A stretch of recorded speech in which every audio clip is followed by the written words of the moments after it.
Hey guys, welcome back. So I have a testimony today in Poteau, Oklahoma. It's a community outreach, and every time I do one of these, we've done one at Muldrow, we've done one at Salisal, and now we're doing one at Poteau with different people. Every time I've done one, I've wrote my testimony out, but I've changed it up a little bit each time because it takes a few months for these things to get put together, so by that time more things have happened or he's changed my outlook on things, so I rewrote them. So this is my third written testimony and it's my favorite so far for sure. It starts out, "Hello, nice to meet you all, my name's Noah. At 9 years old, I was molested by my mom's fiance. He had been with my mom for almost 3 years, they had 2 children together, and on a 2-week summer drill while on active duty for the Air Force, he stayed with us, and not only did he betray me, but also my 2 younger siblings and my mother. When I finally confided in my mom, we attempted to take him to federal court, but my case was dropped before we went to trial. After his charges were dropped, my siblings were ripped from my mother's arms and given to him and his parents. These events were like the lock and seal for the enemy to come in, and our lives spiraled down from there. My mom fell into addiction, dealt with auditory hallucinations that tormented her daily. I didn't know how to process any of this, so I just disassociated from it and found my own path of destruction. I started dealing with mental disorders I didn't understand for the first time in the 4th grade. I struggled with self-worth, identity, severe anxiety, obsessive suicidal thoughts, and a heavy depression that stayed with me until just a few months ago. But honestly, I dislike this part of my testimony because I'm not up here to tell you about what I went through, but I'm up here to tell you about who brought me through. About 1.5 years ago, around the end of September, my mom went to jail for 3 violent felonies.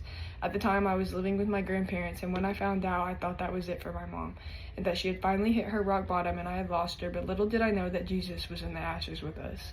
When she got out of jail, she started working with my grandma at a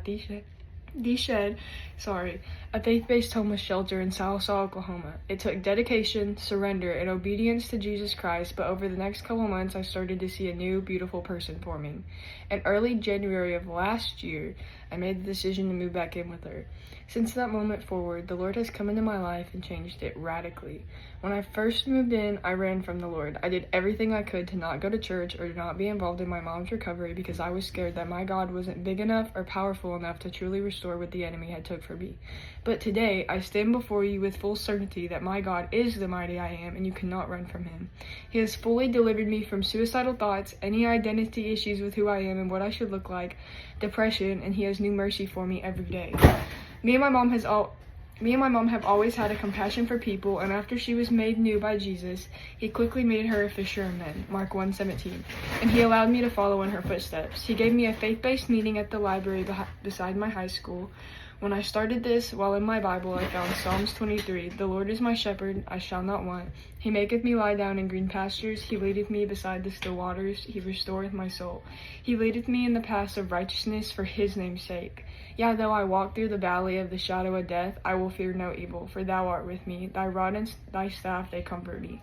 Thou preparest a table before me in the presence of mine enemies. Thou anointest my head with oil, my cup runneth over. Surely goodness and mercy shall follow me all the days of my life, and I will dwell in the house of the Lord forever." And I made this our motto, and we named it YNA, You're Not Alone. Sorry, that was kind of fast. But here's the end of it. We still don't have my siblings back, but I know that just means he's still writing our story. I don't know who this was for, and I don't need to. God set your divine appointment like my mom said.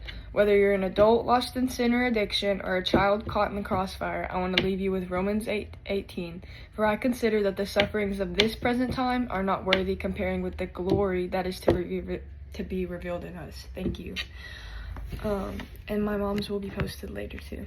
Thank you so much, guys, for listening, and I hope you have a blessed day.